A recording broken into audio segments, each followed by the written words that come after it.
లక్షలాది మందికి మన తెలుగు మ్యాట్రిమోనీ ద్వారా వివాహాలు జరిగాయి. తెలుగు వారి నంబర్ 1 చాయిస్ తెలుగు మ్యాట్రిమోనీ.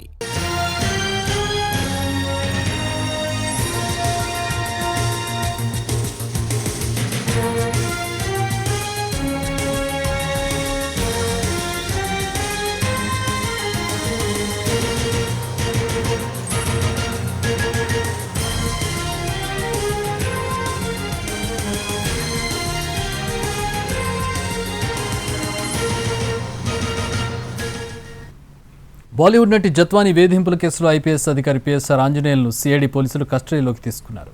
జిల్లా సబ్ జైలు నుంచి వైద్య పరీక్షల కోసం ప్రభుత్వ ఆసుపత్రికి తీసుకెళ్లారు. వైద్య పరీక్షల తర్వాత పిఎస్ఆర్ను పోలీసులు ప్రశ్నించనున్నారు. సాయంత్రం 5 గంటల వరకు విచారణ జరుగుతుంది. మరో 2 కూడా కస్టడీలోకి తీసుకుని ప్రశ్నించనుంది.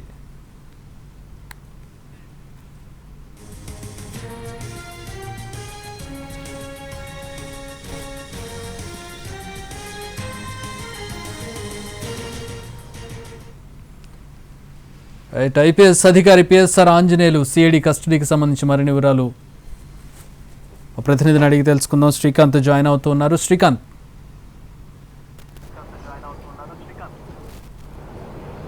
ముంబై సినీ నటి జత్వానీకి సంబంధించిన వేధింపుల కేసులో సీనియర్ ఐపీఎస్ అధికారి పిఎస్ఆర్ ఆంజనేయుల్ని కొద్దిసేపటి క్రితమే విజయవాడ జిల్లా సబ్ జైలు నుంచి అధికారులు అయితే తీసుకెళ్లారు. ఆ 3 రోజుల పాటు ఈ కేసుకు సంబంధించి పిఎస్ఆర్ ఆంజనేయుల్ని విచారించడానికి సంబంధించి న్యాయస్థానం కూడా అనుమతి ఇచ్చింది. వారం రోజులు కస్టడీకి ఇవ్వాలని పోలీసులు దాఖలు చేసిన పిటిషన్ మీద విచారణ జరిపిన న్యాయస్థానం 3 రోజులకు మాత్రమే అనుమతి కూడా ఇచ్చిన నేపథ్యంలో ఇవాళ, రేపు, ఎల్లుండి 3 రోజుల పాటు కూడా పిఎస్ఆర్ని అయితే అధికారులు విచారించబోతా ఉన్నారు. ఉదయం 10 గంటల నుంచి సాయంత్రం 5 గంటల వరకు అయితే విచారణ అయితే కొనసాగబోతా ఉంది. ఇవాళ తొలి రోజున కావడంతో మొత్తం పేపర్ వర్క్ అంతా పూర్తి చేయడానికి సమయం పట్టడంతో 11 గంటల సమయం తర్వాత పిఎస్ఆర్ ఆంజనేయుల్ని పోలీసులు ప్రస్తుతం వైద్య పరీక్షల నిమిత్తం ప్రభుత్వ జనరల్ ఆసుపత్రికి తీసుకెళ్లారు. అక్కడ వైద్య పరీక్షలు పూర్తయిన తర్వాత నేరుగా విచారణకు తీసుకెళ్లి సాయంత్రం 5 గంటల లోపు మరోసారి వైద్య పరీక్షలు నిర్వహించి సబ్ జైల్లో అయితే హాజరుపరుస్తారు. ఇదే విధంగా 3 రోజుల పాటు కూడా విచారణ అయితే జరగబోతుంది. ప్రధానంగా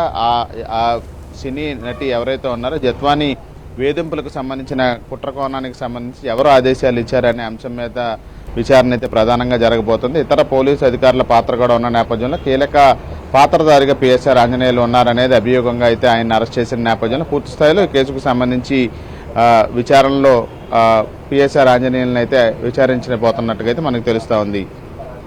Chakri, thanks for the update Srikanth.